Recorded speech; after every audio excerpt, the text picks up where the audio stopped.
ನಮಸ್ಕಾರ ಸ್ನೇಹಿತರೆ, ನಮ್ಮ ಜ್ಯೋತಿ ಚಾನಲ್ಗೆ ಸ್ವಾಗತ. ಇದೇ 19ನೇ ತಾರೀಕು ಯುಗಾದಿ ಹಬ್ಬ.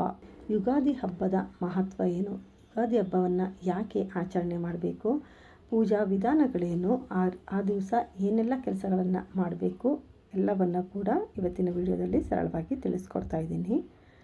ಯುಗಾದಿ ಹಬ್ಬ ಅಂತ ಹೇಳಿದ್ರೆ ಯುಗದ ಆದಿ ಅಂತ ಅರ್ಥ.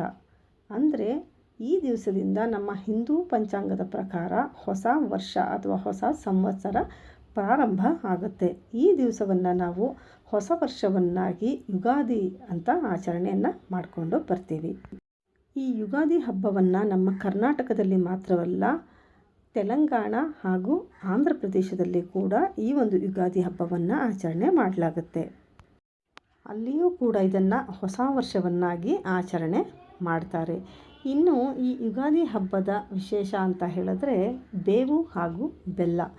ಈ ದಿವಸ ಬೇವು ಬೆಲ್ಲವನ್ನು ಪೂಜೆಗೆ ಇಟ್ಟು ಅದನ್ನು ಮನೆ ಮಂದಿಯೆಲ್ಲ ಹಳೆಯ ವರ್ಷ ಹೋಗಲಿ ಹೊಸ ವರ್ಷ ಬರಲಿ, ಸಿಹಿ ಕಹಿ ಸಮನಾಗಿರಲಿ ಅಂತ ಹೇಳಿ ಮನೆ ಮಂದಿಯೆಲ್ಲ ಆ ಬೇವು ಬೆಲ್ಲವನ್ನು ತಿನ್ನುವಂಥದ್ದು ವಾಡಿಕೆ.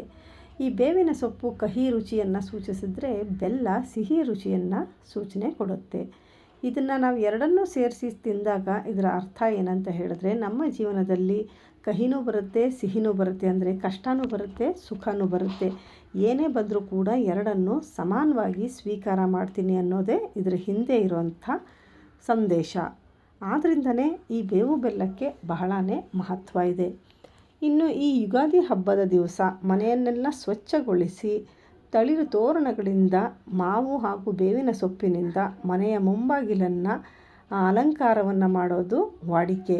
ತೋರಣವನ್ನು ಕಟ್ಟಿ ಮಾವಿನ ಸೊಪ್ಪು ಹಾಗೂ ಬೇವಿನ ಸೊಪ್ಪಿನ ತೋರಣಗಳನ್ನು ಮಾಡಿ ಬಣ್ಣ ಬಣ್ಣದ ರಂಗೋಲಿಯನ್ನು ಹಾಕಿ ಅಲಂಕಾರ ಮಾಡೋದು ಬಹಳನೇ ವಿಶೇಷ. ಇನ್ನು ಯಾವ ಕಾರಣಕ್ಕೆ ಮಾವಿನ ಸೊಪ್ಪು ಹಾಗೂ ಬೇವಿನ ಸೊಪ್ಪನ್ನು ಕಟ್ತಾರೆ ಅಂತ ಹೇಳಿದ್ರೆ, ಈ ಮಾವಿನ ಸೊಪ್ಪಿಗೆ ನಕಾರಾತ್ಮಕ ಶಕ್ತಿಯನ್ನು ಹೀರಿಕೊಂಡು ಸಕಾರಾತ್ಮಕ ಶಕ್ತಿಯನ್ನು ಬಿಡುಗಡೆ ಮಾಡುವಂಥ ಶಕ್ತಿ ಇದೆ. ಈ ಬೇಸಿಗೆಯ ಕಾಲದಲ್ಲಿ ವೈರಸ್ ಹಾಗೂ ಬ್ಯಾಕ್ಟೀರಿಯಾಗಳು ಹೆಚ್ಚಾಗಿರೋದ್ರಿಂದ ಬೇನೆಗಳು ಹೆಚ್ಚಾಗಿ ಬರುವಂಥದ್ದು, ಕಾಲರಾಗಿರಬಹುದು, ಸಾಕಷ್ಟು ಕಾಯಿಲೆಗಳು ಇಂಥ ಒಂದು ಸಮಯದಲ್ಲೇ ಬರುವಂಥದ್ದು. ಆದ್ದರಿಂದ ಈ ಬೇವಿನ ಸೊಪ್ಪನ್ನು ಕೂಡ ಕಟ್ಟೋದ್ರಿಂದ ಅದರಲ್ಲಿ ಔಷಧಿಯ ಗುಣ ಅನ್ನೋದು ಇರುತ್ತೆ. ಇದನ್ನು ಕಟ್ಟೋದ್ರಿಂದ ಅದರ ಗಾಳಿ ಮನೆ ಒಳಗಡೆ ಬಂದಾಗ ಅದು ಸಾಕಷ್ಟು ಒಂದು ವೈರಸ್ ಬ್ಯಾಕ್ಟೀರಿಯಾಗಳೇನಿದೆ ಅದನ್ನು ಮನೆ ಒಳಗಡೆ ಬರೋದಕ್ಕೆ ಬಿಡೋದಿಲ್ಲ. ಅದನ್ನು ಹೀರಿಕೊಂಡು ಒಳ್ಳೆ ಗಾಳಿಯನ್ನು ನಮಗೆ ಕೊಡುತ್ತೆ. ಈ ಗಾಳಿಯನ್ನು ನಾವು ಸೇವನೆ ಮಾಡೋದಾಗಿಂದ ಕಾಯಿಲೆಗಳು ಕೂಡ ಬರೋದಿಲ್ಲ ಅನ್ನೋ ಒಂದು ವೈಜ್ಞಾನಿಕ ಕಾರಣದಿಂದ ಈ ಮಾವಿನ ಸೊಪ್ಪು ಹಾಗೆ ಬೇವಿನ ಸೊಪ್ಪನ್ನು ಮನೆಯ ಬಾಗಿಲಿಗೆ ಆ ದಿವಸ ತೋರಣವಾಗಿ ಕಟ್ಟೋದು ವಾಡಿಕೆ ಇದೆ. ಇನ್ನು ಈ ದಿವಸ ಎಣ್ಣೆ ಸ್ನಾನವನ್ನು ಮಾಡುವಂಥದ್ದು ಬಹಳನೇ ವಿಶೇಷ. ಇದಕ್ಕೂ ಕೂಡ ವೈಜ್ಞಾನಿಕ ಕಾರಣ ಇದೆ. ಏನಂತ ಹೇಳಿದ್ರೆ, ಇದು ಬೇಸಿಗೆಯ ಕಾಲದಲ್ಲಿ ಈ ಒಂದು ಹಬ್ಬ ಬರೋದ್ರಿಂದ ಈಗ ಬಿಸಿಲಿನ ತಾಪ ಹೆಚ್ಚಾಗಿರುತ್ತೆ. ಇದರಿಂದ ದೇಹದ ಉಷ್ಣತೆ ಕೂಡ ಹೆಚ್ಚಾಗುತ್ತೆ.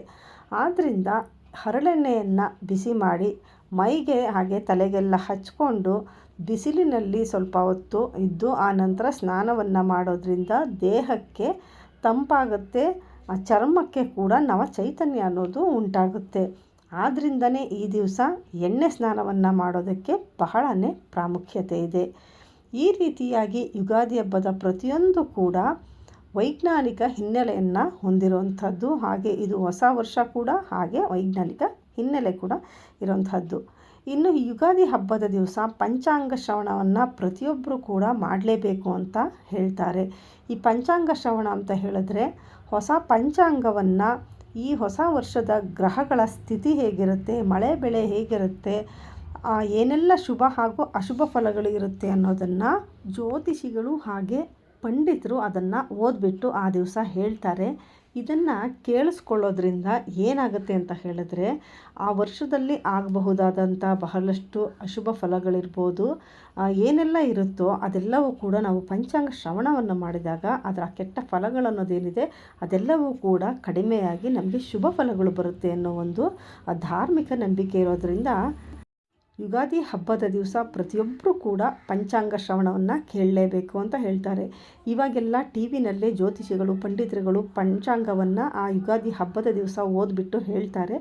ಆ ದಿವಸ ಅದನ್ನು ಕೇಳೋದು ಬಹಳನೇ ಒಳ್ಳೆಯದು. ಇನ್ನು ಮನೆಯಲ್ಲಿ ಯಾರೆಲ್ಲ ಪಂಚಾಂಗವನ್ನು ಇಟ್ಕೊಂಡಿರ್ತಾರೋ ಆ ದಿವಸ ಹೊಸ ಪಂಚಾಂಗವನ್ನು ದೇವರ ಮುಂದೆ ಇಟ್ಟು ಅದಕ್ಕೆ ಪೂಜೆಯನ್ನು ಸಲ್ಲಿಸಿ ಆ ನಂತರದಲ್ಲಿ ಅದನ್ನು ಓದುವಂಥ ಒಂದು ಪದ್ಧತಿ ಇದೆ. ಹಾಗೆಯೇ ಈ ದಿವಸ ಪೂಜಾ ವಿಧಾನ ಅಂತ ಬಂದರೆ ಮನೆಯನ್ನೆಲ್ಲ ಸ್ವಚ್ಛಗೊಳಿಸಿ ಆ ದಿವಸ ವಿವಿಧವಾದಂಥ ಹೂಗಳಿಂದ ಅಲಂಕಾರವನ್ನು ಮಾಡಿ ದೇವರಿಗೆ ವಿಶೇಷವಾಗಿ ಈ ದಿವಸ ಸಿಹಿಯನ್ನು ನೈವೇದ್ಯವನ್ನಾಗಿ ಇಡ್ತಾರೆ. ಹೋಳಿಗೆಯನ್ನು ಈ ಹಬ್ಬದಲ್ಲಿ ಮಾಡೋದು ಬಹಳನೇ ವಿಶೇಷ. ಪಾಯಸ ಆಗಿರ್ಬೋದು, ಹೋಳಿಗೆ ಆಗಿರ್ಬೋದು, ಯಾವುದೇ ಒಂದು ಸಿಹಿ ನೈವೇದ್ಯವನ್ನು ಈ ದಿವಸ ದೇವರಿಗೆ ಅರ್ಪಿಸಿ ನಮ್ಮ ಕುಲದೇವರಿಗೆ, ಇಷ್ಟ ದೇವರುಗಳಿಗೆ ಈ ಹೊಸ ವರ್ಷದಲ್ಲಿ ಕಹಿ ಅನ್ನೋದು ಕಡಿಮೆ ಇರಲಿ, ಸಿಹಿ ಅನ್ನೋದು ಹೆಚ್ಚಾಗಿರಲಿ ಅಂತ ದೇವರಲ್ಲಿ ಪ್ರಾರ್ಥನೆಯನ್ನು ಮಾಡಿಕೊಂಡು ಪೂಜೆಯನ್ನು ಸಲ್ಲಿಸಿ ಮನೆ ಮಂದಿಯೆಲ್ಲ ಬೇವು ಬೆಲ್ಲವನ್ನು ತಿನ್ನೋದು ಬಹಳನೇ ವಿಶೇಷ. ಈ ರೀತಿಯಾಗಿ ಯುಗಾದಿ ಹಬ್ಬವನ್ನು ಹೊಸ ವರ್ಷವಾಗಿ, ಯುಗದ ಆದಿಯಾಗಿ, ಹಾಗೆಯೇ ವೈಜ್ಞಾನಿಕದ ಹಿನ್ನೆಲೆಯಿಂದ ಕೂಡ ಈ ಒಂದು ಹಬ್ಬವನ್ನು ಈ ರೀತಿಯಾಗಿ ಆಚರಣೆ ಮಾಡೋದು ತುಂಬಾ ವಿಶೇಷ. ನೋಡಿದ್ರಲ್ಲ ಸ್ನೇಹಿತರೆ, ಯುಗಾದಿ ಹಬ್ಬದ ಹಿಂದೆ ಇರುವಂಥ ಮಹತ್ವ ಏನು, ಅದನ್ನು ಯಾಕೆ ಆಚರಣೆ ಮಾಡಬೇಕು ಅಂತ ಸರಳವಾಗಿ ಇವತ್ತಿನ ವಿಡಿಯೋದಲ್ಲಿ ತಿಳಿಸ್ಕೊಟ್ಟಿದ್ದೀನಿ. ಮುಂದಿನ ವಿಡಿಯೋಗಳಲ್ಲಿ ಮತ್ತಷ್ಟು ಯುಗಾದಿ ಹಬ್ಬದ ಬಗ್ಗೆ ಮಾಹಿತಿಗಳನ್ನು ಕೊಡ್ತೀನಿ. ಇವತ್ತಿನ ಈ ವಿಡಿಯೋ ನಿಮಗೆ ಇಷ್ಟ ಆಗಿದ್ದರೆ ಲೈಕ್ ಮಾಡಿ, ಬೇರೆಯವ್ರಿಗೂ ಕೂಡ ಶೇರ್ ಮಾಡಿ. ಸಬ್ಸ್ಕ್ರೈಬ್ ಮಾಡ್ಕೊಳ್ದೆ ನೋಡ್ತಾ ಇದ್ದರೆ ಈಗಲೇ ಸಬ್ಸ್ಕ್ರೈಬ್ ಮಾಡಿಕೊಂಡು ಪಕ್ಕದಲ್ಲಿರೋ ಬೆಲ್ ಐಕಾನ್ ಒತ್ತಿ ನಿಮ್ಮ ಅನಿಸಿಕೆಗಳನ್ನು ಕಮೆಂಟ್ಸ್ ಮುಖಾಂತರ ತಿಳಿಸಿ. ಮತ್ತೊಂದು ಹೊಸ ವಿಡಿಯೋ ಜೊತೆ ಮತ್ತೆ ಭೇಟಿ ಮಾಡೋಣ. ಅಲ್ಲಿವರೆಗೂ ನಮಸ್ಕಾರ. ಸರ್ವೇ ಜನ ಸುಖಿನೋ ಭವಂತು.